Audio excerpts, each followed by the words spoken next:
গাজায় টানা ২ বছর ধরে যুদ্ধ চালিয়েও স্বাধীনতাকামী হামাসের বিরুদ্ধে সুবিধা করতে পারছে না ইসরায়েল। এখন পর্যন্ত বলা যায় বেসামরিক জনগণের জীবন দুর্বিষহ করা ছাড়া গাজায় তারা নিজেদের লক্ষ্য অর্জনে পুরোপুরি ব্যর্থ।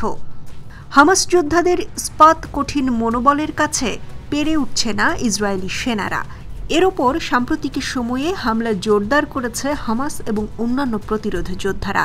এরপরও ইসরায়েলের সাধারণ জনগণকে ভুলভাল বোঝাচ্ছে নেতানিয়াহু সরকার।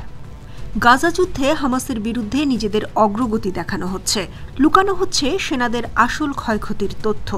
অথচ বাস্তবতা ঠিক উল্টো। গাজায় হামাস এবং অন্যান্য প্রতিরোধ যোদ্ধাদের হাতে ব্যাপক মার খাচ্ছে ইসরায়েলি সেনারা। পরিস্থিতি যখন এমন, তখনই রীতিমতো বোমা ফাটিয়েছেন ইসরায়েলের এক সিনিয়র সামরিক কমান্ডার। তিনি বলেছেন, হামাসের বিরুদ্ধে অগ্রগতির বিষয়ে ইসরায়েল সরকার নিজ দেশের জনগণকে মিথ্যা তথ্য গেলাচ্ছে। বাস্তব অর্থে হামাসকে পরাজিত করতে ইসরায়েলের অনেক বছর লেগে যাবে বলেও সতর্ক করেছেন তিনি। শুক্রবার ওয়াইনেট পত্রিকায় নাম প্রকাশ না করার শর্তে এক সাক্ষাৎকার দিয়েছেন ইসরায়েলের ওই সামরিক কমান্ডার। তিনি জোর দিয়ে বলেছেন যে অদম্য হামাস যোদ্ধাদের পরাস্ত করা অতটা সহজ হবে না। ইসরায়েল যদি তাদের সত্যিই পরাস্ত করতে চায়, তাহলে সেটি হবে এক ক্লান্তিকর যাত্রা। হামাসকে হারাতে এখনও অন্তত ৫ বছর পর্যন্ত সময় লাগতে পারে বলেও ইসরায়েল সরকারকে সতর্ক করেন তিনি। এই পরিস্থিতিতে ইসরায়েলি সামরিক বাহিনীকে গাজায় বারবার ঘাস কাটতে যেতে হবে বলেও মন্তব্য করেছেন তিনি। এই কথার মাধ্যমে হামাসকে নির্মূল করতে ইসরায়েল অনর্থক চেষ্টা করছে বলেই বোঝাতে চেয়েছেন। এদিকে গাজায় হামাস এবং অন্যান্য প্রতিরোধ যোদ্ধাদের বিপক্ষে ব্যাপক প্রতিরোধের মুখে পড়ছে ইসরায়েলি সেনারা। গেরিলা হামলায় ভূতের মতো এসে ইসরায়েলি সেনাদের প্রাণ কেড়ে নিচ্ছে এইসব যোদ্ধারা।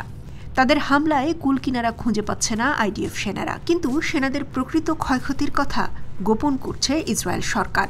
বিপরীতে সেনাদের সফলতার গল্প জনগণের কাছে তুলে ধরা হচ্ছে। ইসরায়েল সরকারের এই পলিসির সমালোচনাও করেন এই সামরিক কমান্ডার। তিনি বলেন, ইসরায়েল সরকার জনগণের কাছে মিথ্যা এবং মন গড়া তথ্য পরিবেশন করছে, যেমনটি ২০২৩ সালের ৭ অক্টোবরের আগেও করা হয়েছিল। এমনকি হামাসের সাথে প্রতিটি যুদ্ধবিরতির পরেও এগুলোই করা হয়ে আসছে। টানা ২ বছর ধরে যুদ্ধে ব্যাপক ক্ষয়ক্ষতি হয়েছে হামাসেরও। তবে গাজায় হামাস এখনও বেশ শক্তিশালী বলে উল্লেখ করেছেন তিনি।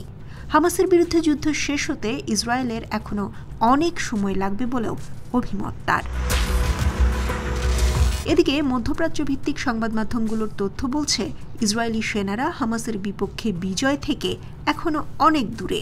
কারণ ব্যাপক ক্ষয়ক্ষতি সত্ত্বেও যুদ্ধে হামাস এখনও বহাল তবিয়তেই টিকে আছে।